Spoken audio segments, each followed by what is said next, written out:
Tugiye kubagezaho umugani w'imbwa n'intama. Imbwa n'intama byarabanaga, bikaba inshuti cyane kandi byari bihuje umuruho. Umunsi umwe byicara ahantu hiherereye, biganira iby'imibereho yabyo. Intama iterura ivuga iti, iyo ntekereje amaherezo yacu muri iyi si, nsanga nta gisimba na kimwe duhwanyije umubabaro. Ibyo bikantera agahinda kanini, ndetse nkumva byamviramo kwiyahura. Tekereza mbese ibyiza ugirira abantu, bumvira iteka, ukabararira, ntubahemukire, ingororano ikaba iyihe? Nta yindi atari ugukubitwa, ndetse rimwe na rimwe bakakwica. Ngiyi ingororano yawe hano mu isi, ntutegereze indi.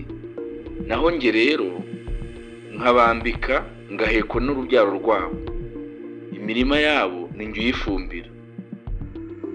Ntibashirwe bakanyica ngo bandye, bakabaga inyama bakandya, impu bakagura amafaranga. Tuzira iki? Cyahe? Mbese nuko tubakorera, amaherezo bakatwica uko bishakiye. Ngiyo inyiturano yacu hano mu isi.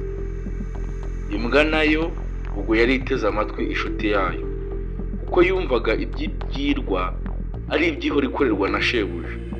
Nuko ibwira intama iti, ibyo uvuga ni ukuri, ariko ntitwakwigerera abantu ngo tubiture ibyo batugirira.